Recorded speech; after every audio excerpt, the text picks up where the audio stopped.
hospital, but delayed in doing so. And we need to free up that bed capacity, and that is often about having the right social care provision to do so. Travelling to the UK from China will not have to quarantine if they test positive for COVID on arrival. The government says the move will help collect information because Beijing's government is refusing to share its own coronavirus data. Now those flying to the UK from China will be required to show a negative COVID test, though, before boarding the plane. The Prime Minister says Ukraine can count on the UK for ongoing long-term support. Rishi Sunak held a call with President Volodymyr Zelensky this afternoon where he pledged to provide further equipment in the coming weeks to ensure Ukraine's victory on the battlefield. The UK has recently delivered more than 1,000 anti-air missiles in recent days in response to a renewed wave of Russian attacks. And thousands of mourners have lined the streets to pay their final respects to the Brazilian footballing legend Pelé. His coffin has arrived at a private funeral session after it was carried on a fire truck from the stadium of his former club Santos. Earlier, up to 230,000 mourners, including the country's new president, paid their last respects. Pelé died last week at the age of 82 after battling colon cancer. TV, online and DAB plus radio, this is GB News. Now it's back to Farage.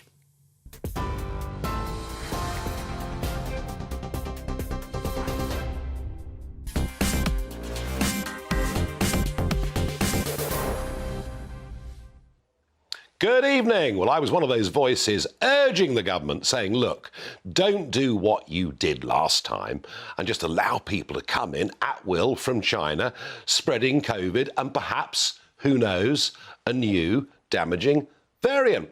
And the government over New Year said, yes, we will test people coming in from China. Today we've learnt the truth. The tests are voluntary. And even if you come in from China and test positive, there's no need to isolate at all. Oh, and by the way, if you're coming from Hong Kong, there's no need to test in any way at all. I thought. I wonder what they're really up to. And yes, at the same time, we've had cabinet ministers telling us, if you've got the sniffles and you're travelling on public transport, you'd better wear a mask. If you go into the office, you don't feel too good, you'd better wear a mask. If you're at school, you better wear a mask. And I began to think, are we getting this all wrong again? Are we being very, very soft on COVID coming into the country, but very harsh on those that live here? Are we going back down a slippery, authoritarian road? I don't know the answer to it. I'm going to debate it this evening, but I want to ask you that question, you at home, that question, watching and listening. Do you think we could be getting this all wrong again? Let me know your thoughts, farage@gbnews.uk. Well, joining me to discuss this is Dr. Tina Pearce, GP and expert on long COVID, which we haven't heard much about lately, but we'll come to. Tina, I made the point here that we're being very lax about people coming in. And yet, are we seeing the first signs, given that flu appears to be a major problem and perhaps lack of immunity? I'll get your thoughts on that. Are we beginning to see the government gearing up to get tough with us again? I think this shows how confused everybody is and how we haven't followed a scientific, ethical or morally correct direction from the beginning. Boris Johnson told us from the start, we will always follow the science. I know, but he didn't tell us whose science he was following, because it wasn't the science that I was used to, or many of my colleagues were used to, or many scientists across the world could understand. So a lot of what we did was totally illogical. Totally illogical. I have patients who are telling me that they had an unusual virus in 2019. So it was already here by 2020. We had a lot of patients who, in September had various unusual flu-like symptoms. So do we blame China for all of this? Do we blame China for not telling us what this was all about? No, I don't think it's as simple as that, actually, Nigel. I think that we have overreacted to something that was completely treatable And so I'm going to say a few things that might shock a few people now, and that we completely followed the wrong lines of policies, completely wrong. And by that, do you mean lockdown? And yes, lockdown was completely nonsensical. It didn't make any sense at all. There were a whole load of things. I mean, it's going to take, how long have you got? You know, we've got so much to unpick here. So first of all, the PCR test is not COVID specific. Kerry Mullins developed it. He said it was never to be used to test for a specific virus. You can find anything you like with a PCR test. So it's not COVID specific. It's set at different labs, set it at different cycles. I don't know if you know all about that. Yes. Well, yes, because I tested positive at a moment when I wanted to go on a very important overseas trip. But then they tested again and I was negative. Yes, and it was explained how unreliable it is. Yeah. It shouldn't be set at more than 27 cycles. Anything above 27 cycles, it's going to be magnifying something so much it would be a false positive. So we were diagnosing false positives, Absolutely. Is what you're saying. The government set it at 40 to 45 cycles. So over 90% false positives. So you make that of what you were, work out what that means. But basically, lockdown's done enormous health harm to the country. Oh, terrible. And then there was this ridiculous thing about asymptomatic spread. Well, the WHO in June of 2020 said that that asymptomatic spread was absolutely insignificant. It was so rare. And yet we were making people stay at home who had a positive test that wasn't COVID specific, that was set to be very false positive, when they were fit and healthy and could have gone to work. So the whole thing has been very mismanaged, There is a huge COVID outbreak, if we believe the tests. Which could be treated. In China at the moment. Yeah. Oh, and yes, that one. We're seeing the first signs today of government beginning to tell us. I mean, let me put this to you. Yes. If somebody has got the sniffles, does it make sense, perhaps, for them to wear a face mask on public transport? No, none whatsoever. There are over 100 studies that show that face masks don't work. They, if you know those blue ones that everyone's wearing. Yeah, the cheapo ones. The cheapo ones that we wear in theatre when we're doing operations. It's there as a splash guard to stop the spit from the surgeon as he's talking to his colleagues going into the patient, and also when you cut an artery in it, we don't want it in your mouth. No, too much. It's a split guard. It doesn't stop germs. The holes in those are 600 microns. Each hole is 600 microns, and the virus is 5. So what you're saying then is, as we approach a winter, where there's going to be, by the looks of it, a lot more flu and a lot more COVID, the government, if they're going down this route already, it sounds to me like they've learnt nothing. Exactly. It's a complete waste of time and money, and it gives people a false sense of security, maybe. If people are ill and have symptoms, they should stay home. Just like they did for many, many, many decades if they had flu. People didn't go out. And that's the right thing. And you're too ill anyway to go out, so you stay home. Because you really are ill. And you are ill if you've got flu. And you stay home and you get over it. But the important thing also for everyone to realise is that COVID is treatable. And we need to, instead of testing people, if anyone has symptoms, they need treatment straight away. There isn't a single infectious disease where we say, let's wait until you're blue in the lips and it's really bad, and then we'll take you into hospital and treat you. There have been, all over the world, we have been treating acute COVID very, very effectively. Are you fearful that we could head back down the wrong route with this government? Yes, very much so. Very much so. I can't see any scientific reason for all the draconian measures that they threw at us and instigated and ruined our economy, ruined people's mental health. Two-thirds, something like 25% of all young girls aged 13 to 15 are now self-harming. 1/3 of our young people have mental health issues and anxiety. Small children have developmental delay because they need to see people's faces when we're talking. For their development, And that's all being taken away from them. This is appalling what's happened. Our society, we were told we couldn't talk to... We mustn't do it again. We mustn't do it again. We were told we mustn't talk to each other, we can't smile at each other, we have to stand far away, we can't hug each other. Complete nonsense. And so, mysteriously, did you notice flu disappeared for 2 years? I know. That doesn't happen. A lot of what they were saying was COVID was flu. But, Tina Pearce, some people did get seriously ill with COVID. My point is, if they had been treated immediately, then we would have brought those numbers right down. OK. But long COVID, you've specialised Yes. in the treatment of long. Yes. We heard a lot of talk about long COVID. Yes. We've heard nothing for months and Yes. months and months in Yeah. our national media about, and many people say they can't go back to work. Yeah. Has that contributed to the number of people that have packed up work? How serious a problem now is long COVID? It was a big problem. I do see a lot of patients with long COVID. It is a real condition. In my experience, they are untreated and undiagnosed patients who have got a genetic predisposition to developing long COVID. So they have undiagnosed and untreated mast cell activation syndrome, which is a condition where your mast cells overreact to infections and then make you very inflamed in different systems, which give you lots and lots of symptoms, from low blood pressure to tachycardia to rashes, insomnia, anxiety, chest problems, etc., etc. So it is real, Yeah. but in my experience, it's predominantly coming out in patients who've got a genetic propensity to it, and in those who were not treated immediately for acute COVID. Would you say it's a relatively small number of people? No, I don't think it's a small number, because 17% of the population have mast cell activation syndrome. And are we treating it effectively now? No, not in the NHS, no. OK, Tina Pearce, on that quite sobering thought. So for most of us, it's not a great problem. For some, it is. Let's just hope the government do not repeat the horrific mistakes that we made last time round. I hope and pray that if they even attempt to do that, we will stand up and fight back. But last time, we just did what we were told. In a moment, I'm going to tell you what next year's, 2023's, consumption for coal is going to be around the world, and you'll begin to wonder why we're building all these wind turbines. I promise you.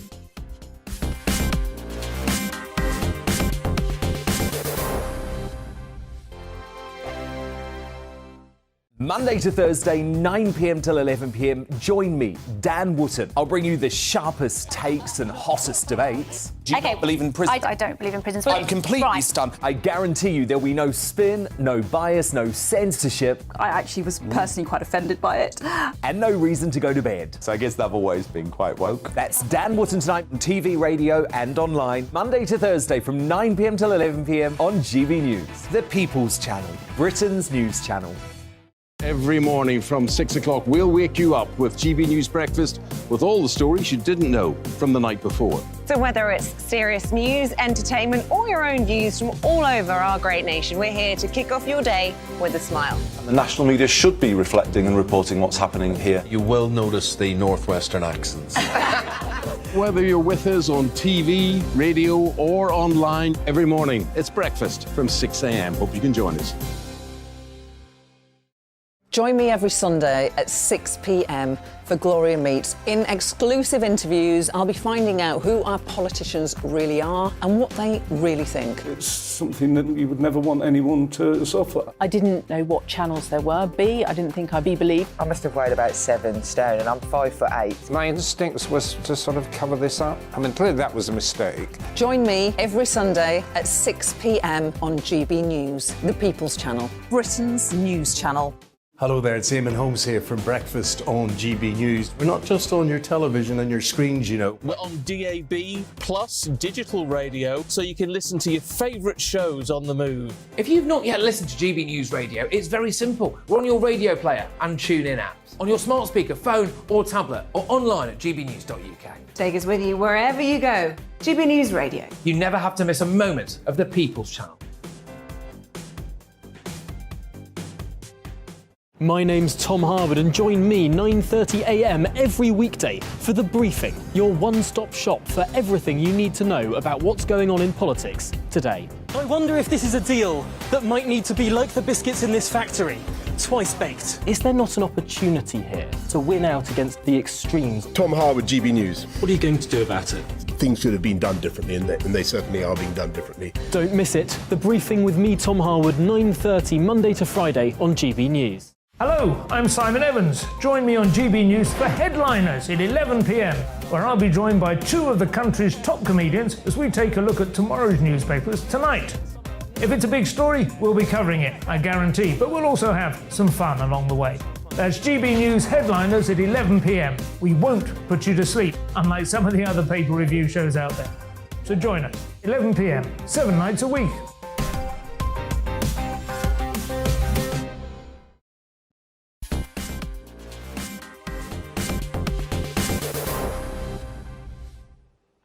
So in the light of the fact you can bring COVID in from China quite freely and circulate around the United Kingdom, whatever variant it may or may not be, and yet we're now being told to wear masks if we have the sniffles. I asked you, is the government getting this wrong? And some very strong responses coming in from you.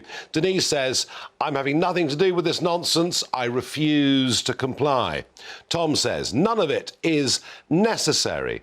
Adam says, none of it is needed. None of it makes a blind bit of difference. You cannot stop viruses. And that was really the point Tina Pearce was making about those cheapo face masks. And the point she was making is they make no difference at all. Chris says, we are definitely getting it wrong again. Why are the government being so stupid? We should take any action needed to reduce infections and deaths. And Chris, I would add to that new variants as well. That's how it seems to me. And finally, another viewer says, it's all distraction tactics. The government are manufacturing headlines to hide how inept they are with all the other issues in this country. Illegal arrivals, the NHS, train strikes, etc., to name but a few. Now, one of the themes that this show has consistently run is to try to tell you the truth about energy consumption and energy prices. Well, try this for size. We at the moment don't produce any coal in this country. We have to import several million tonnes every year. There is the possibility of a new coal mine opening up in Cumbria, which has been met with howls of protest by so many. And of course, Boris Johnson, when Prime Minister, promised us that the end of coal was in sight.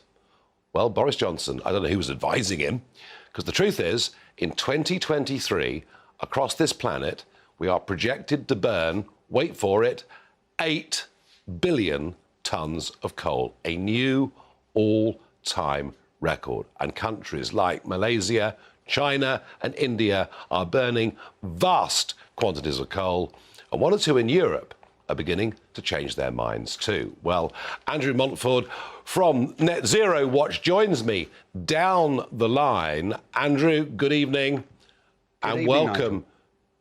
Welcome to the programme. Now, some very, very important, debates and arguments here.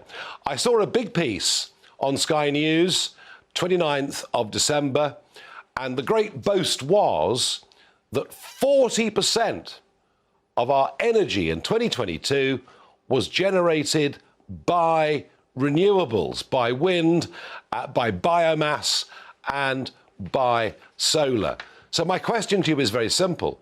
If Sky News are right and renewables are so good, why is the world burning more coal now than it's ever done before?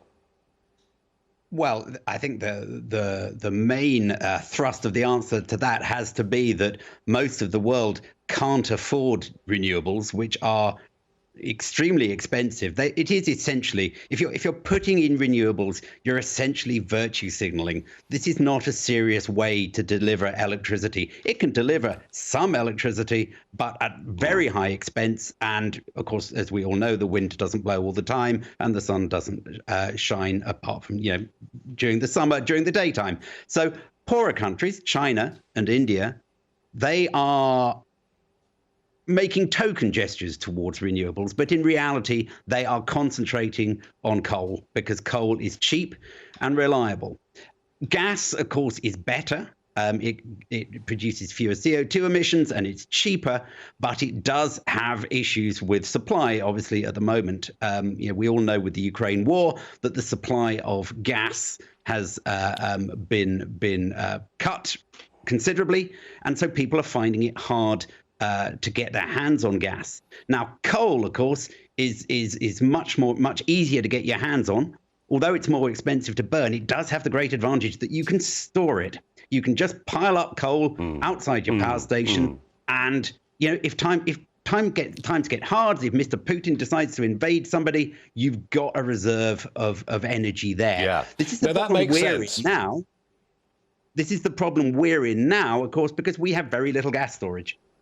So, if we have coal in quantity, we only have a couple of coal-fired power stations left, then the problem would be considerably reduced. But we have gone... Now, one country, Andrew, that is now rethinking all of this is, of course, Germany, who perhaps finally, Donald Trump's words to them at the UN 5 years ago are beginning to have some resonance, because I understand that they're actually going to be razing to the ground a village in Germany to build a new coal mine. It strikes me that when it really comes down to it, the Germans always go for national self-interest. Absolutely. I mean, the other side of that story is apparently they are also in the process of raising a wind farm to the ground to get at the coal underneath it, which I think is kind of ironic for a country that has made so much noise about going for wind power. But yeah, when push comes to shove, when Mr. Putin cuts your supply of gas, you don't try and build more wind farms, because more wind farms isn't going to help you all the time. It's going to help you some of the time at best. What you do is you go for reliable forms of energy.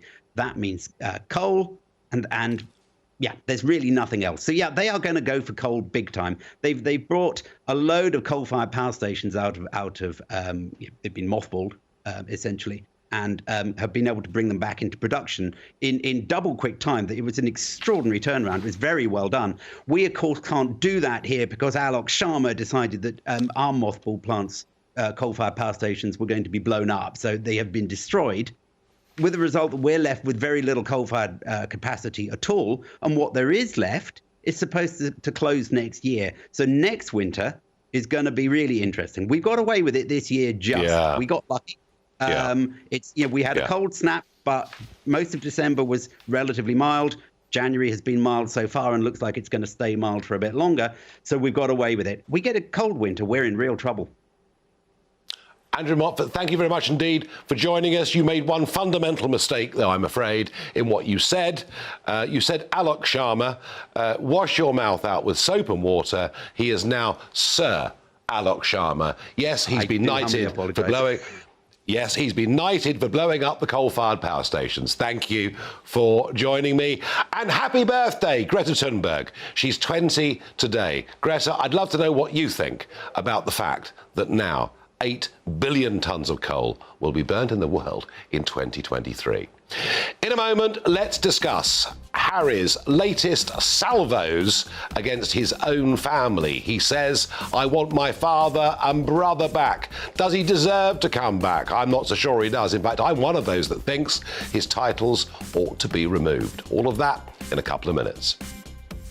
Sundays on GB News from 9:30, it's Camilla Tominey. For a politics show with personality. Then at 11, Michael Portillo. For topical discussion, debate, some ethical dilemmas, and sometimes even a sense of the ridiculous. And at 1 p.m, me, Alistair Stewart. Every Sunday on GB News, the People's Channel, Britain's news channel.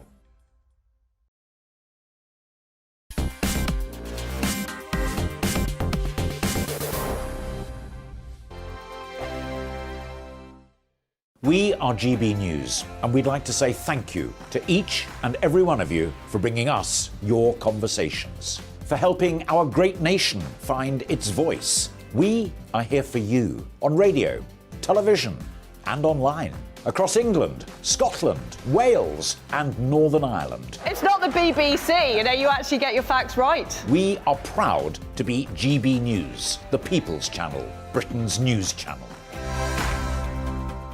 Hi there, it's Stephen and Anne. At breakfast from 6 a.m, you'll always be caught up with everything you need to know, the latest headlines, opinions and debates. We'll bring you the good news and the bad, but most of all, we're here for you. Remember, send in your views and let us know what you would like us to talk about. That's because we're your news channel. And every morning at 6 a.m, it's breakfast on GB News. Monday to Thursday on GB News, it's Bev Turner Today from 10 a.m. We're going to be here for you, our GB News family, to keep you up to date, but also make you smile. As a guy went from puberty to adultery. And I can't wait to bring a few of my own opinions. I have no time for cultural totalitarianism. We'll engage in passionate, but always polite debate, with your thoughts and opinions at the centre of it all. Only on GB News, the People's Channel, Britain's news channel. Join me, Nana Akue, Saturday and Sunday afternoons on GB News. Expect fiery debate and passionate discussion as me and my panel tackle some of the biggest topics hitting the headlines. It's a place for everyone's opinion. No one gets cancelled, but no one gets an easy ride. Oh, she's on it today! Be ready for conversations that are fierce, frank, and of course, fun. Every Saturday and Sunday afternoon from 4 p.m. on GB News, the People's Channel. Join my show Farage, 7 p.m. till 8 p.m. Monday through Thursday, and there you will get opinion, analysis, debate, and I'll cover stories that nobody else dares to touch. You've been cancelled. Join the club. Oh my goodness me. And then for the last 15 minutes, talking pints. We're over a drink. We have a civilised conversation with someone. We very often disagree, but we do it in a grown-up way. Come and join me on Farage. We are GB News, the People's Channel. And right across the United Kingdom. You can find us on Sky Channel 512. Virgin Media Channel 604. Freesat Channel 216. Freeview Channel 236. And YouView Channel 236. You can also take us with you on DAB Plus Radio. With the GB News app and at the website gbnews.uk. We're absolutely everywhere. Come join us on GB News, the People's Channel, Britain's news channel.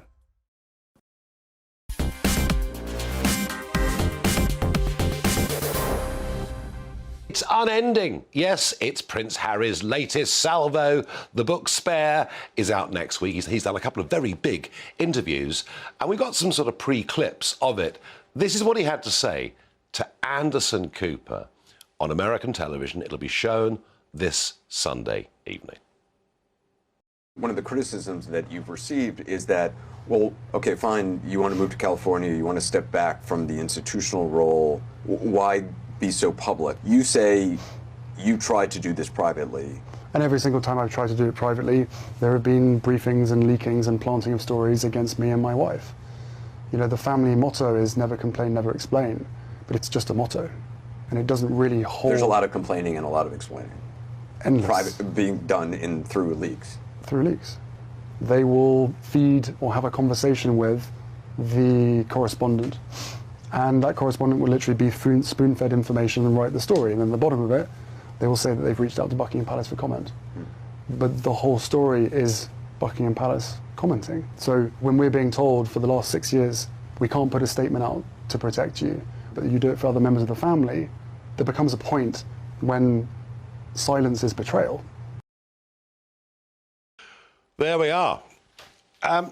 He's got a good PR guy, hasn't he? Well, so did the royal family. They all seem to have very good PR guys. No, I think the royal family have had terrible PR over the years, but that's a different debate. I mean, the point is this: Narinder Kaur, you know, thank you for joining me. I know that you have been supportive of Harry and of Meghan. Yes.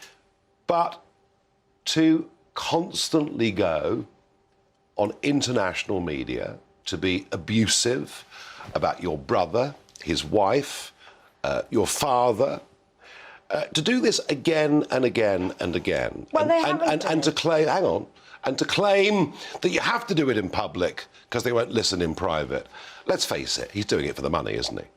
Well, what's wrong if they're doing it for the money? They've got bills to pay. There's nothing wrong with that. Media makes money from Harry and Meghan. Why shouldn't they make their money? They've got bills to. They're not sponging from the taxpayer. They're not making money, slagging your own family off. Well, no, because and slagging your country off. Well, no, King Charles Charles and Prince William are doing underhand. This is a story of betrayal. Absolutely. He Prince walked away. William has been very naughty. The betrayal is from Prince William. The betrayal betrayal was that Harry walked away. He was born to a life of privilege, but a life of duty as well. He was, and he did. And he walked away from it. He walked away from it. Should I tell you why he walked away? Because it took marrying a biracial woman for him to realise how racist the institution he was in. And he thought, no, you cannot deny. This is so wrong. Nigel, how can you deny the racism? How? Do you know how? Very simple. I think they had an absolute fairy tale wedding. I think the country took to them. In the early months, as she toured in Brixton and wherever else it was, she did a great job. The tabloid media, everyone was behind them. They chose. Until when? They chose to go to the other side of the world. No, but why? Because they were being bullied. They were constantly being harassed. Yes, you may say the country took to them, but actually the minute a biracial woman wasn't as subservient as in white spaces, as soon as Meghan wasn't the person you wanted her to be, and a strong black woman, that was it. People had enough. Most people and they went in for the daggers. I don't think people didn't even regard her as black when she first came on the scene. Well, a biracial woman, they didn't regard the woman of colour. But by the way, whatever's been said about Meghan, right? Horrible things. Well, picture of a chimpanzee when Archie was born. Yeah, you know, horrible things get said about all public figures, all right? However, the point here is this. I'm beginning to wonder whether media commentators, myself included, have spent too much time talking about Meghan and not enough time talking about Harry. It's Harry that has betrayed his own family. Now, his claim, his defence, at every twist and turn of this, his defence is that the palace have been continually leaking stories to the press. But so are you saying he's lying? There's no evidence of it. Oh, there is evidence. It's on the documentaries. If you watch it, there is evidence. There's no evidence. They blank out the names. But so you're saying Harry, who's served this country for 10 years, 3 tours of Afghan, you're saying he's now suddenly a liar. How is he suddenly a liar? Why don't you like his narrative? Why don't the British public want to hear, actually, my wife suffered racism and bullying? Why don't you want to hear that? When your grandfather is on his deathbed, that's a weak story. And you know he's got days to live, and you still go through with the Oprah Winfrey interview, when you make the last 2 years of your grandmother's life incredibly difficult because you're continually throwing your toys out of the pram. What about Meghan and Harry's life? That was incredibly difficult. They were being thrown, as Meghan said, not thrown, fed. Stories were purposely leaked. Why? Purposely being What was the motivation? Shall I tell you, Prince William and Kate Middleton, jealousy. Meghan and Harry were so popular, and I think there was jealousy. And Prince Charles, King Charles the Cruel, why hasn't he spoken to his son? Why hasn't he protected his son? Well, actually, why didn't they come out more relevantly, why hasn't he taken his son's title away? Their title that can't be taken away. That would take an act of Parliament. You can't do that. Well, I tell you something. The British public, I mean, you know, Harry and Meghan's popularity in this country has gone from stratospherically high to, I mean, only Prince Andrew's below them. I mean, there are reasons, for that. Yes. But their popularity is very, very low. But yeah, we're still all talking about them. I think very, very low. You could take their titles off them, they will still stay relevant. No matter what you do, they will stay relevant. I think people I'm not sure they will. They are so relevant. We're going to get bored with them. And no, you will not get bored, and they would have been great for this country. I think they're sad. So why did they walk away? Because they weren't being protected. Pictures, King Charles' grandson, there was a picture of a chimpanzee, and he stayed silent. Silence is not golden. Sometimes this institution, the monarchy, needs to speak out against racism, and they didn't. This institution, racist institution, this institution of the monarchy, has probably done more for black and Asian countries, I would say, in the last 3/4 of a century. They colonised than any other organisation, institution, or group of people Explain to me in the history of the world. Okay, educate me. In the history of the world. Educate me then. The Queen took up the Commonwealth, which was a baby organisation, and used it, tried to turn it into a force for good all over the world. And you know what? She did a hell of a good job. But look what she did in India. Look what they did in India. They pillaged, they stole. I said to you that over the last 75 years, the British monarchy has done more for black and Asian people than any other group of people in history. They haven't. That is not true. Well, Nicole, you and I will disagree on that, but we will disagree on that. But I'm pleased that you come and made the argument for Harry and Meghan. I don't agree with you, but I think it's important for our viewers and listeners that at the minute, with British media, It's all a one-sided debate, and we need to have a little bit more balance in all of our debates and all of our arguments, even if we disagree. And Narendra and I often disagree, but we do it in a reasonably civilised I manner. actually like you. It's hard to disagree with you. It's so hard for me to disagree with you. And you do educate me. But I want you to like Harry and Meghan and actually think, can they be forgiven? Can we bring them back? I think, do you know what? The only way you get reconciliation is when peace breaks out. And peace cannot break out all the while they're firing artillery shells week after week after week. If they stop doing that, we might get reconciliation. Anyway, I've got to go to a break, but in a moment, I'm going to be joined by Charles Ray, a real veteran, absolute veteran of Fleet Street, been a royal correspondent for many, many years. He's going to be coming on Talking Pints with me in just a moment. Sundays on GB News from 9:30, it's Camilla Tominey. For a politics show with personality. Then at 11, Michael Portillo. For topical discussion, debate, some ethical dilemmas, and sometimes even a sense of the ridiculous. And at 1 p.m, me, Alistair Stewart. Every Sunday on GB News, the People's Channel, Britain's news channel.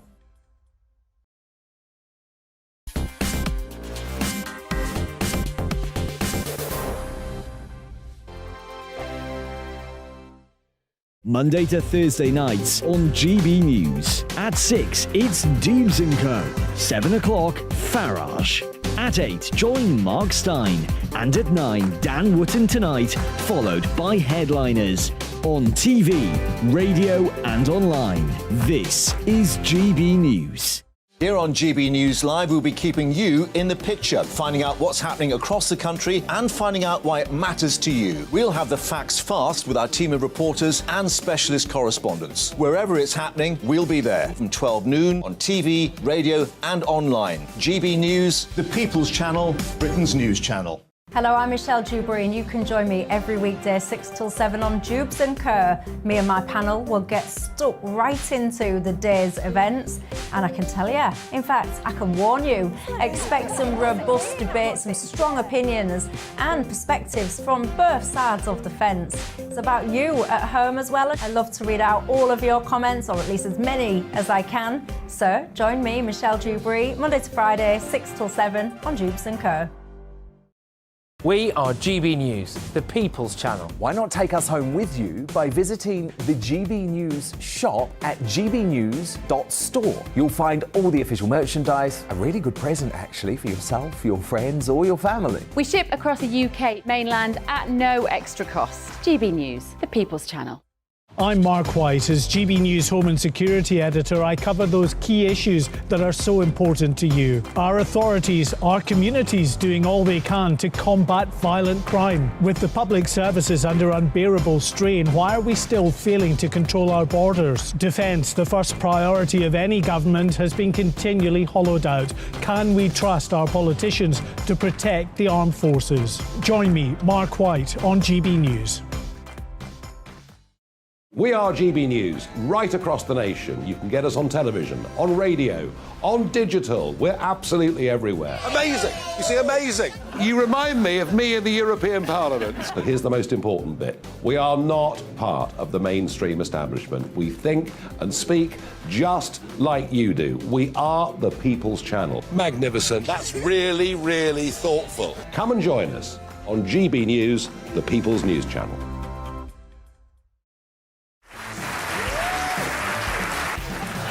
My name is Andrew Doyle. Join me every Sunday evening at 7 p.m. for Free Speech Nation. This is a show where we address current affairs and news stories of the week with the help of two wonderful comedian panellists. I brought in comics because I want to give it a lighter edge, and also they work for less. See you there.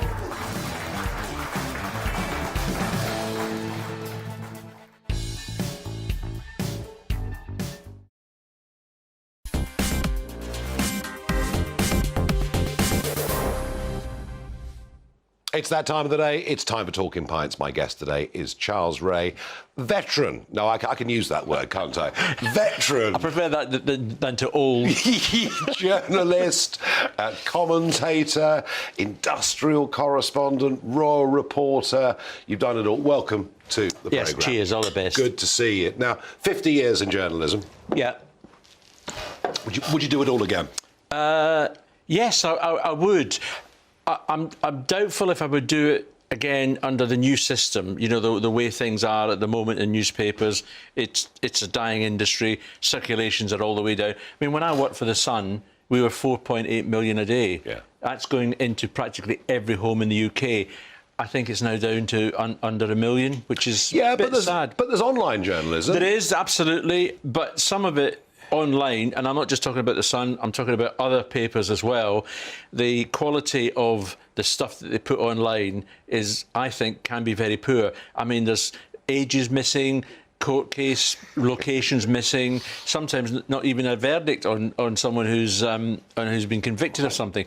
So, which may mean there are good opportunities for bright young journalists who want to get it right. Yes, I would hope so. I mean, The Sun itself has got a scheme where they bring in, you know, young talent and train them up. They send them out to the local papers. They send them out to PA, and then they come back into the family, and they have a good grounding, and I'm very, very supportive, you know, of that system for them, rather than just taking someone from who's got a university graduate degree of some sort that may have nothing to do with journalism.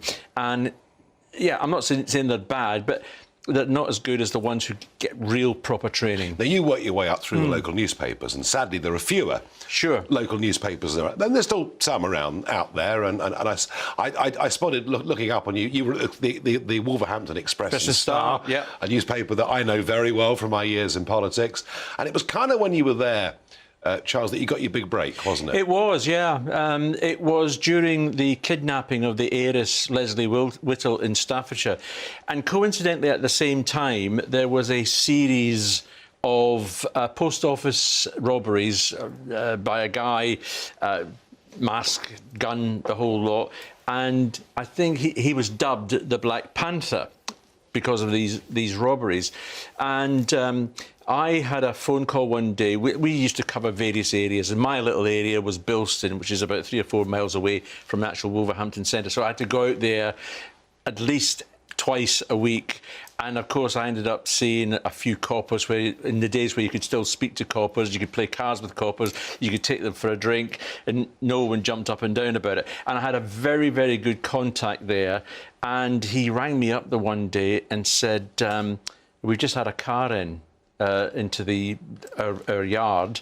I said, "Oh yeah." He said, "It's the car that's been used in the post office robberies."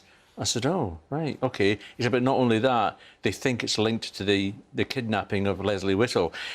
Well, my second word was... This was the famous Black Panther. This was the famous Black Panther, who had been involved in all this. And I went back, I wrote the story, gave it to my news editor, and he said, "Oh, this is brilliant." No confirmation from the police, because they were trying to keep everything under their...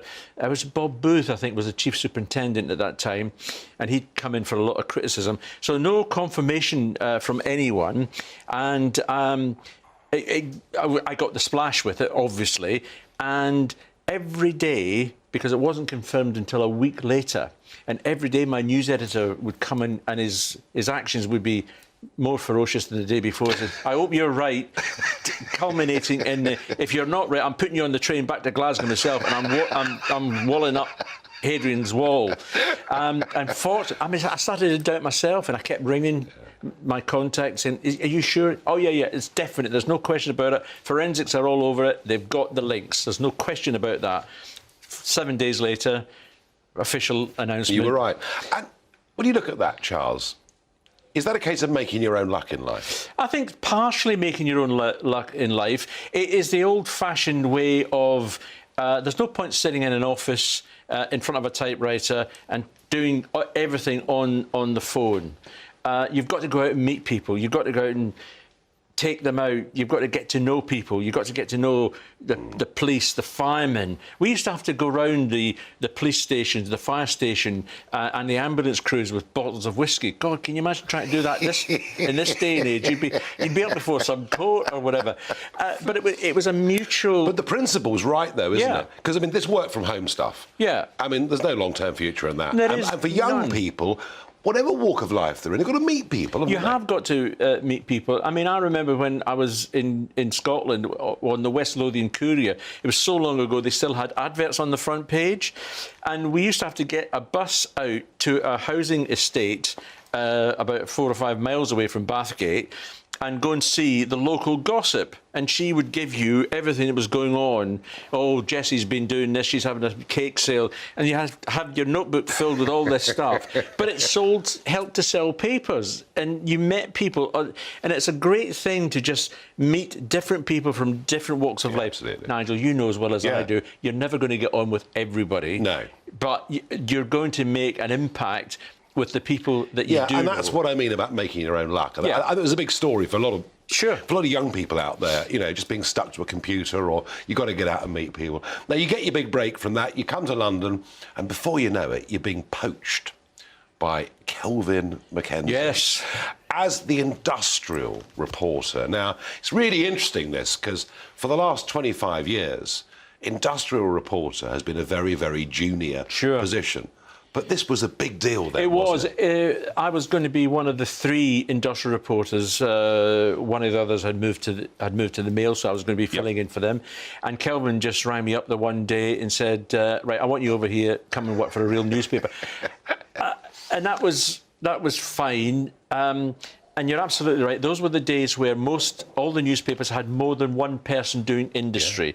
On a pop paper, like The Sun, there was usually 2 or 3, and we covered everything. On the heavy papers, like the Financial Times and the Times, they had maybe 6 or 7 with different specialisations. But it was a great time in the 70s because it's like royal reporting. You know, when I did royal reporting, that was one of the key things that you had to do. There's always been royal reporting, politics, and in those days, industry or labour news. Yeah. And we did it all. We went on to so many picket lines. I mean, even... Well, governments fell, didn't they? Governments fell. Thatcher had a fight to the end with Scargill. Sure. And well, she won that one, but she ended up, you know, getting turned over at the end by the party.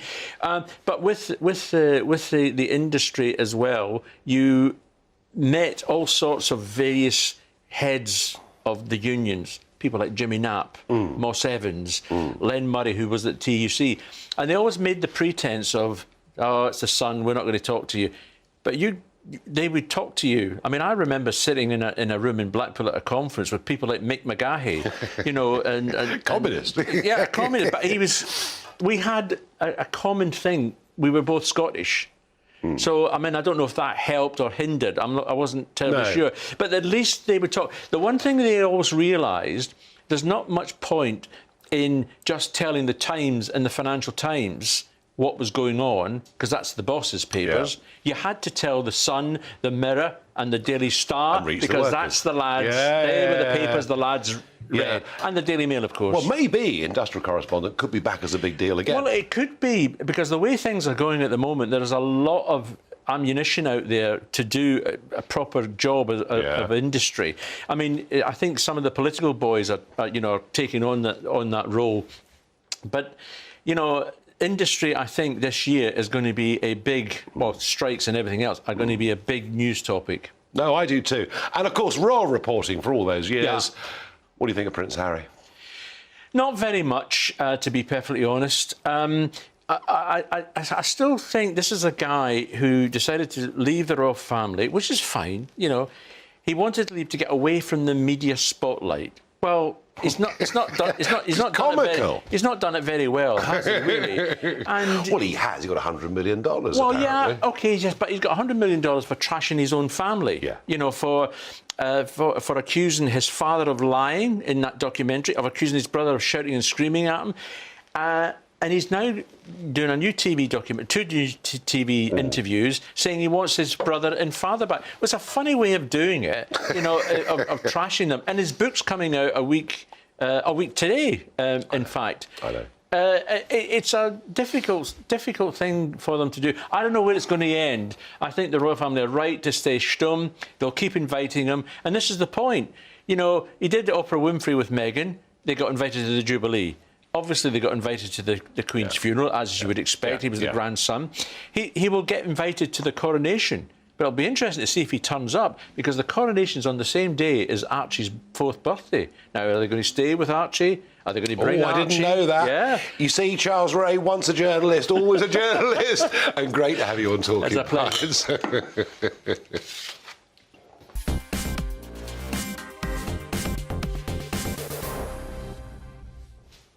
OK, quick time for Barrage the Farage. Mike asks me, Dear Nigel, with the NHS falling apart, do you think we are moving naturally by choice towards a system of private healthcare? Mike, those that can afford it are moving to private healthcare very, very rapidly indeed, especially GP consultations. They cost, depends where you are in the country, 70 quid, 75 quid, 80 quid. But you know what?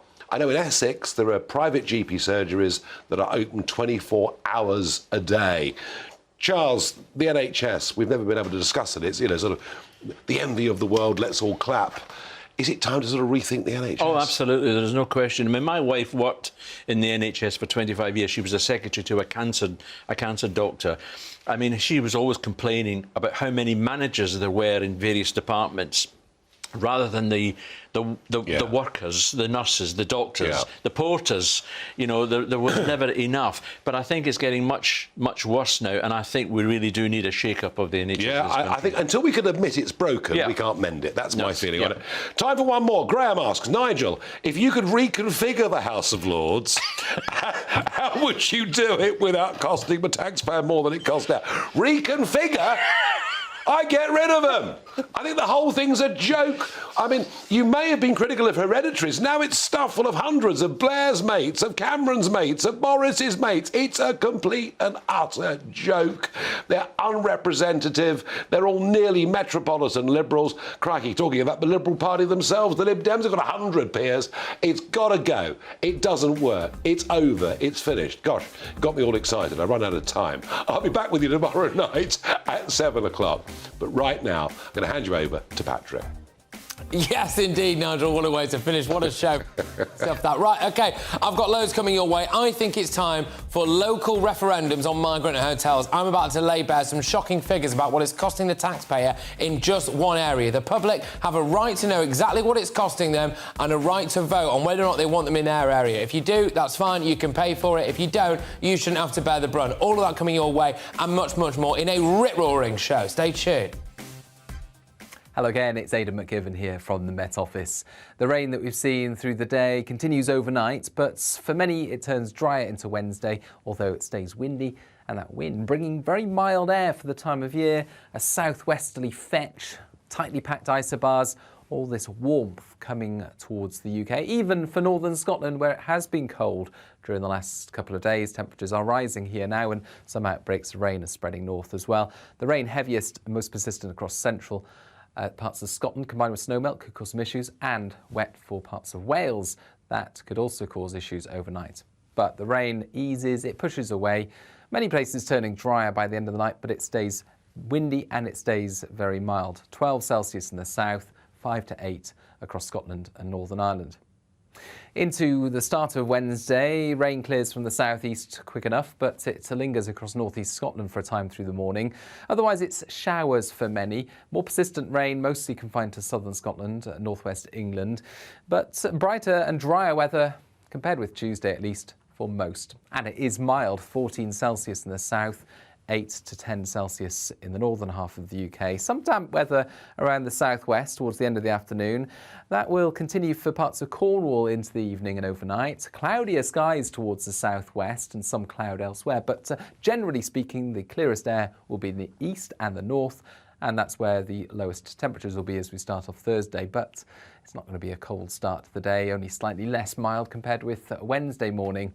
It's going to be bright in the east and the north first thing, a touch of frost for northern Scotland, but for the rest of the UK, cloudier skies, and that cloud spreads across all areas by the afternoon. Some light outbreaks of rain and drizzle for England and Wales, more persistent rain expected for Scotland and Northern Ireland by the end of the day, and it's here where it will turn increasingly windy as well, with the risk of gales in places overnight.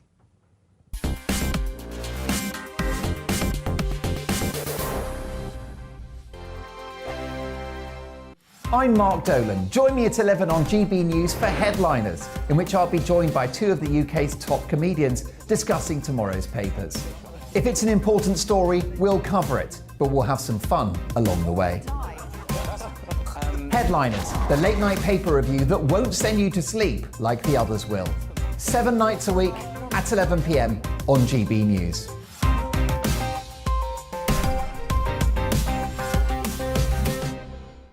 Monday to Thursday nights on GB News. At 6, it's Dubes & Co. 7 o'clock, Farage. At 8, join Mark Stein. And at 9, Dan Wootton Tonight, followed by Headliners. On TV, radio and online. This is GB News. Monday to Thursday, 9 p.m. till 11 p.m. Join me, Dan Wootton. I'll bring you the sharpest takes and hottest debates. Do you not believe in prison? I don't believe in prison. I'm completely stunned. I guarantee you there'll be no spin, no bias, no censorship. I actually was personally quite offended by it. And no reason to go to bed. So I guess they've always been quite woke. That's Dan Wootton Tonight on TV, radio and online. Monday to Thursday from 9 p.m. till 11 p.m. on GB News. The People's Channel, Britain's news channel. Join me, Lawrence Fox, on GB News. Frank, fun, fearless, and sometimes serious. Much as I love a Friday night punch-up, what I really want is a battle of ideas. I want to look at things differently. I want to hear different voices and engage with your unique experiences. Every Friday at 7 p.m. on GB News. Hello, I'm Esther McVeigh. And I'm Philip Davis. Whether you're watching or listening on TV, online or on radio, we handpick the latest stories, debates and expert opinions for your weekend. So whether that's politics, news or showbiz, we've got it covered. Join us every Saturday morning at 10 o'clock on GB News. Join me every Sunday at 6 p.m. for Gloria Meets. In exclusive interviews, I'll be finding out who our politicians really are and what they really think. It's something that you would never want anyone to suffer. I didn't know what channels there were. I didn't think I'd be believed. I must have weighed about 7 stone and I'm 5'8". My instincts was to sort of cover this up. I mean, clearly that was a mistake. Join me every Sunday at 6 p.m. on GB News, the People's Channel, Britain's news channel. Hello there, it's Eamon Holmes here from Breakfast on GB News. We're not just on your television and your screens, you know. We're on DAB plus digital radio, so you can listen to your favourite shows on the move. If you've not yet listened to GB News Radio, it's very simple. We're on your radio player and tune-in apps, on your smart speaker, phone or tablet, or online at gbnews.uk. Take us with you wherever you go. GB News Radio. You never have to miss a moment of the People's Channel.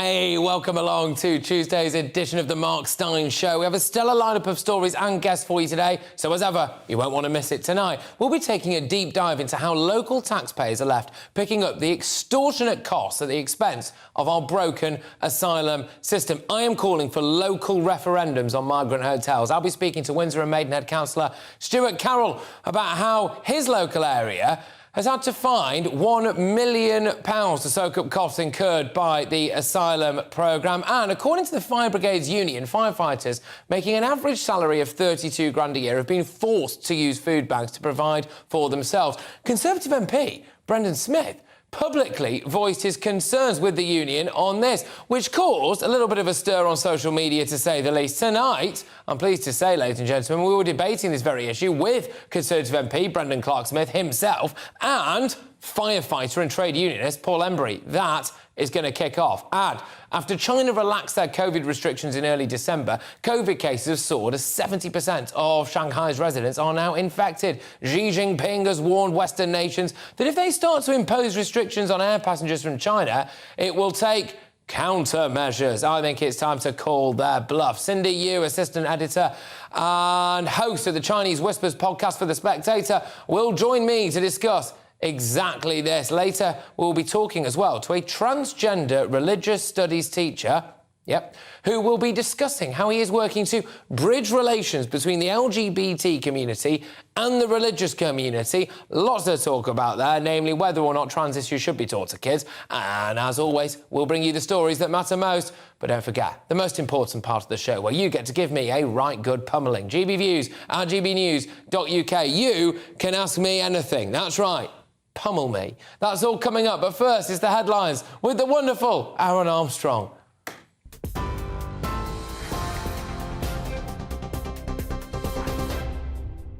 Hello there, I'm Aaron Armstrong in the GB newsroom.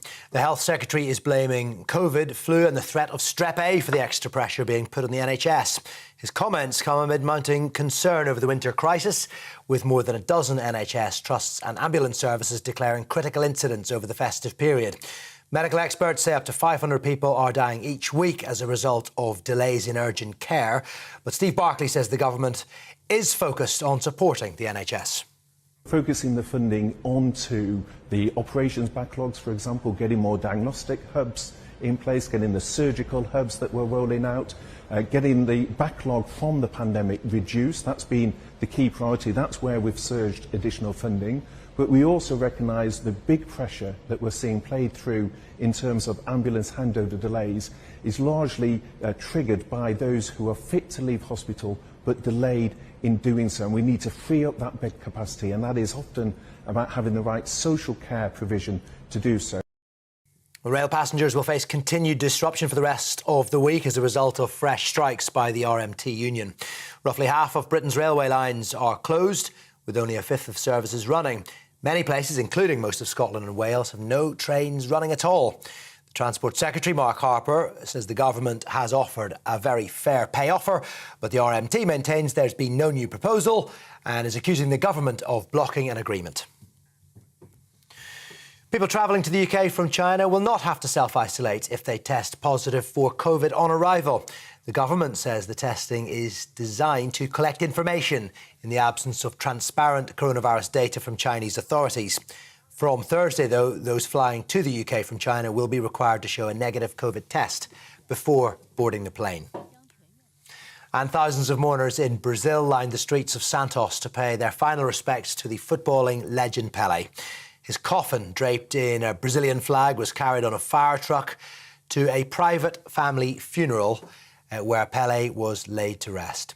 Earlier in the day, some 230,000 mourners, including the country's new president, filed past Pelé's open casket to pay homage to the three-time World Cup winner. Pelé died last week at the age of 82 after battling colon cancer. And that is it on TV, online and DAB Plus Radio. This is GB News. And now it is back to Patrick.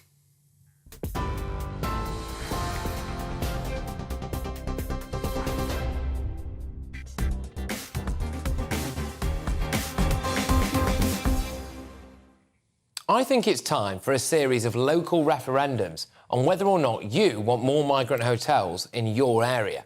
Last year was a record year. Just under 46,000 migrants paid people smugglers thousands of pounds to illegally enter Britain via the Channel. This year, they've already started coming. Hundreds. It'll be in the thousands soon, and the cycle continues. Mark my words, there will be more migrants this year than last year. It'll be another record year. We might as well welcome the 50,000th Channel migrant with a brass band, a red carpet and a night at the Ritz, like some kind of competition winner. Of course, that's not a million miles away from what they're getting anyway.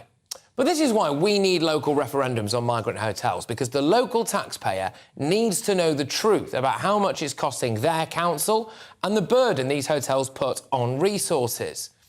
If the local population decide that they still want hotels in their area, fine, they can have them. But areas who say no shouldn't be made to bear the brunt. I'm going to use the Royal Borough of Windsor and Maidenhead as an example. The local council has had to find around £1 million and counting for unaccompanied children. So that's roughly a 1.25% council tax increase or a £1 million reduction in services for the local area. For the indigenous population, local residents, it impacts them. 225 refugees apparently now attend the local area's schools, which means there's a shortage of Year 5 places. Increased transport costs to get some of those kids to school, that's around 59 grand a year. There have been 50 health drop-in surgeries at the area's 2 migrant hotels since April. Each comprises between 1 and 3 members of staff in order to do that. What is more difficult to quantify, of course, is the loss of revenue to the local area. The hotels that these migrants are in brought business, tourism, custom, money. Now they don't. They had gyms, leisure facilities, memberships, money. Now they don't. People worked at these hotels. Now they don't. Social housing stock was already in short supply. Now that's being used up. And any financial help the Home Office or government does offer gets a lot smaller once these migrants turn 18. Now, the Royal Borough of Windsor and Maidenhead will have to look after around 19 unaccompanied children who apparently turn 18 in the coming year. Well, then there's the impact on house prices as well. Nobody in their right minds can tell me that a migrant hotel popping up next to your home makes your property go up in value. And general security. A lot of the hotels in the country are near primary schools, nursery schools, etc. Introducing a load of young men with allegedly troubled pasts onto a footpath where young girls walk to school every single morning isn't adding to a sense of ease in the local area, is it? This will be happening in your area. Do you want that? Do you want to pay 1.25% more council tax on top of the usual council tax increases? Do you want a £1 million reduction in your local public services? Do you want there to be fewer school places for your child or less social housing? Enough is enough now. The costs are astronomical, and I think you should have a vote on it. Local people have a right to know the amount of money that it is costing their council and, in turn, costing them every single year to have migrant hotels.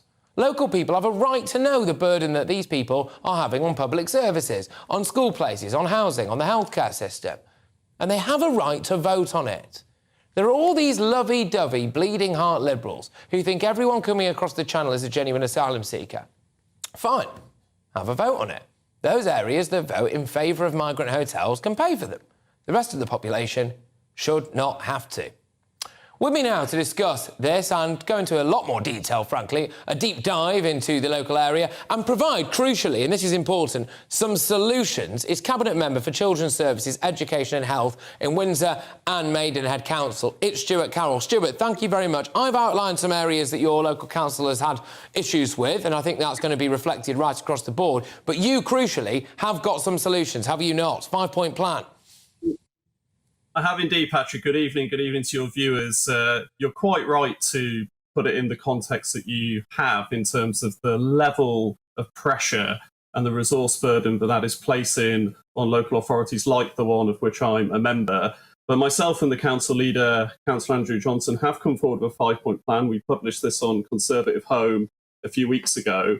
And let me just quickly take you through that. The first is very much speaking to what you were just referring to in terms of getting local people involved. We need to have a local funding formula that government introduces, which isn't just the direct cost from taking a asylum seeker or a refugee, but accounts for the downstream costs, all the costs you were just listing, but also a local forum where we can have the 4 C's. That's got to be cooperation, collaboration, coordination, and crucially consent. Without consent, that is going to continue to cause dismay amongst the local population, and that's not what we want at all. Secondly, and I am pleased to see that the Prime Minister's moved on this, I think we have to have a dedicated border control unit. The Home Office is a basket case of a department, in my opinion. Many years ago, the former Home Secretary, John Reid, described it as not being fit for purpose. I don't think it's improved at all in recent times. I think it's badly lacking match fitness. And a bit like we did with the Vaccines Task Force, of which I was a member of, I think we need to actually take this out of the Home Office with proper leadership, external expertise and focus. Third area, international dialogue. Yes, good again to see the Prime Minister engaging with France, but we can't just have entente cordiale here where we give more money to France, we seemingly have people patrolling with the French, but then no legal enforcement. What we need to do is that if there are individuals crossing the channel, and it's a perilous, horrid reality for anybody to do that, and they have come directly from France, we need to have an agreement with France that we will then take those people directly back, not just to pay to patrol. Once they're with us and they've been checked for health reasons, they're taken back. Quickly, border patrols. Clearly, we need to invest more in border patrols and utilise the Royal Navy as appropriate. And finally, as we heard on your programme yesterday, Tony Smith, the former Director General of the Border Force, and he clearly knows a thing or two about this, and this is very much in line with our fifth proposal. We need to have proper processing centres and accommodation units. If needed, we need to look at repurposing public assets close to the border or looking at mobile units. We can't continue this policy of dumping in hotels. It's not fair on the asylum seeker or the refugee. Who's often coming from a very traumatised background. It's not fair on the local population. No, exactly that. And in your area right now, a couple of pretty major hotels are facing up to the reality that now the people who used to work in them have not got jobs. People in the local area have got a lot of these people who they don't know exactly who they are or where they're from to contend with. There's a massive burden, as I've outlined, to public services and local services. And it's people like you who are at the coalface of this, and people like you, frankly, who may well have to suffer, wrongly, by the way, because you had no say in this, at the ballot box at the next election, whether it's a local election or indeed in your area. By the way, it's worth pointing out the local MP there is Theresa May. Last time I checked, she'd remained relatively quiet. Meanwhile, though, Stuart, the Home Office Mandarin, who decided that all of this was a good idea, who presided over what can only be described as an absolute show over this, well, he's got a knighthood, hasn't he, which is remarkable. I think it's absolutely staggering. It's deeply confusing and profoundly perplexing how someone can be rewarded and honoured for overseeing the type of situation as described. I mean, that would be a bit like a football manager who's overseeing the relegation of their team winning Manager of the Year. I think the likes of Pep Guardiola and Arteta, and I'd like to put Eddie Howe, my manager of my team, Newcastle, in the mix there, would be jumping up and down saying, what's going on? And this is much more serious than football. This is about our sovereignty, it's about defence of the realm, it's about control of the border and all of the things that you've just described. What is clear with the honour system, by the way, is that it needs to be reformed. It is a black box at the moment, it's intransparent. When someone gets an honour, what needs to happen is we need to publish the criteria by which they've been given an honour and who actually nominated them, because there is privilege and access here. What on earth can this guy's criteria be? Yeah, what on earth can this guy's criteria be? Matthew Rycroft, Sir Matthew Rycroft, right? So he's going to end up with this criteria of, well, did you absolutely knacker local areas up and down the country? Did you manage to cost people their jobs? Did you manage to put an extra burden on social housing? Did you manage to put an extra burden on just social care in general? Did you do a lot to knock down house prices? All of this stuff. I mean, it's hardly a winner, is it? Look, Stuart, can I ask you, do you think if there was a referendum in the local area, in the Royal Borough of Windsor and Maidenhead, and it was made even more obvious to people, the exact cost. So they were given a straight choice between, do you want to continue down this particular path now with the migrant hotels and have a 1.25% increase to your council tax / £1 million funding cut to your local budget? Which way do you think they'd vote on that?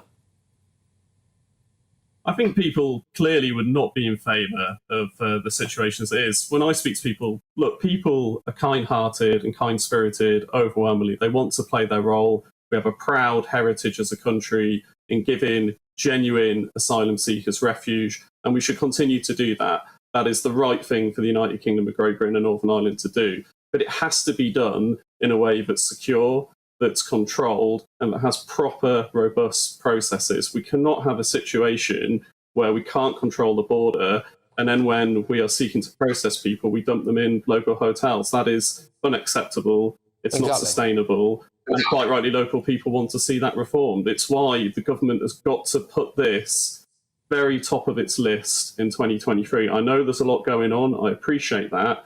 But remember, people voted for Brexit, and one of the arguments around Brexit was control borders, control the law of the land, and we need to see that pull through. And we're all skinned. And people are feeling the pinch as well, and this is only adding to it. And again, people have a right to vote on this, in my view. Thank you very much. I was Cabinet Member for Children's Services, Education and Health on Windsor and Maidenhead Council. That's Stuart Carroll. Look, people, get your views coming in. gbviews@gbnews.uk. I think enough is enough now, and it's time for local referendums on migrant hotels. People can put their money where their mouth is. If you want to have a big refugees welcome sign, absolutely. If you think that absolutely every single Tom, Dick and Harry who's coming across the channel is a genuine asylum seeker, be my guest. You, in your local area, can pay for the brunt of these council hotels, because actually what we're seeing now, frankly, is around £1 million. That's just one area. And that'll be happening in your area. And when it's all laid bare and your kid can't get a place in school and all of that stuff, do you really still stand in favour of it? I'm not sure. GBViews at gbnews.uk. And it's how clandestine it is as well. Why is it the Home Office isn't telling the local areas before they plonk a migrant hotel there? It's because they don't want the backlash. It's because they know the vast majority of the British public do not want it. Coming up next, firefighters have been resorting to food banks, according to the Fire Brigade Union. Tory MP Brendan Clark-Smith, who disagrees with average wage firemen using food banks, will be here, and he is going to go toe-to-toe or hose-to-hose with fireman and trade unionist Paul Embry for a good old debate. Oh, yes, that's going to kick off. Don't forget, though, send in your views at gbviews@gbnews.uk. You can just send in your views generally, or ask me any question you'd like and give me a right good pummelling at the end of this show. I'll be back after the break.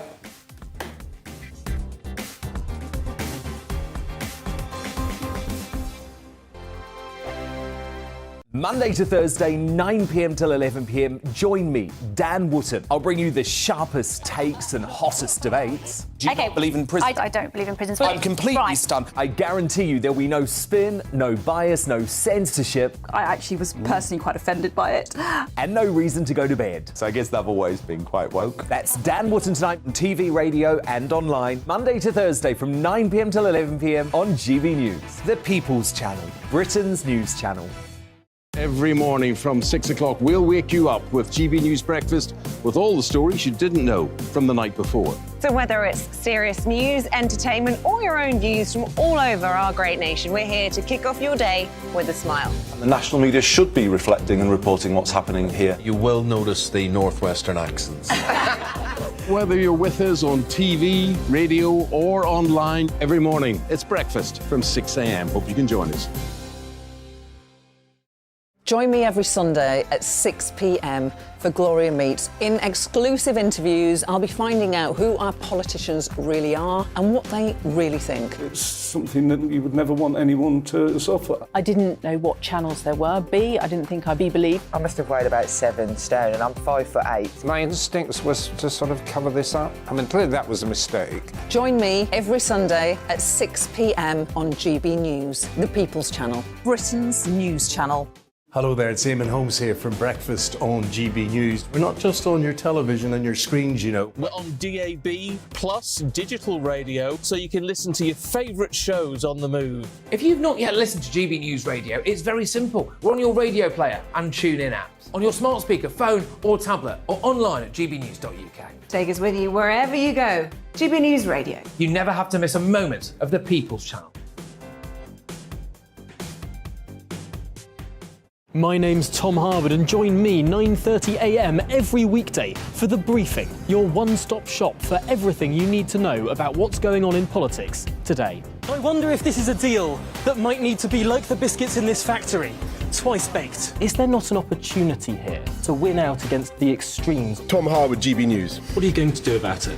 Things should have been done differently, and they certainly are being done differently. Don't miss it. The Briefing with me, Tom Harwood, 9:30 Monday to Friday on GB News. Hello, I'm Simon Evans. Join me on GB News for Headliners at 11 p.m, where I'll be joined by two of the country's top comedians as we take a look at tomorrow's newspapers tonight. If it's a big story, we'll be covering it, I guarantee, but we'll also have some fun along the way. That's GB News Headliners at 11 p.m. We won't put you to sleep, unlike some of the other paper review shows out there. So join us, 11 p.m, 7 nights a week.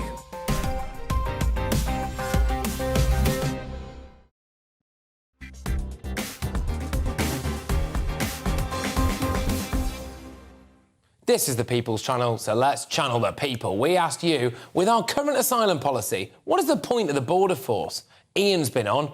Didn't know we had a border force. What are they meant to be doing? Well, one would assume, Ian, it's a fair question, by the way, one would assume enforcing our borders, which doesn't appear to be happening right now. I did find it absolutely amazing, though, that when some border force officers at various different airports went on strike, the service actually improved and it got more efficient. And that wasn't just because the army was waving everyone through. Anyway, Andy says, send them all to patrol Dunkirk and Calais, the camps, thank you very much, then they might actually achieve something. Obviously, the French don't want to do that. Well, look, this is supposed to be the point. We're supposed to have now border force officers on beaches and around the beaches in France. I don't imagine that the French gendarmes feel particularly good about that, although, to be fair, It's not the first time that we've had British boots on a French beach. Sam says, quite. All they seem to do is pick them up at the halfway point and bring them to the UK, a glorified human trafficking taxi service. I mean, it is. I mean, I wonder whether or not the human traffickers should actually be given some kind of discount, really, 'cause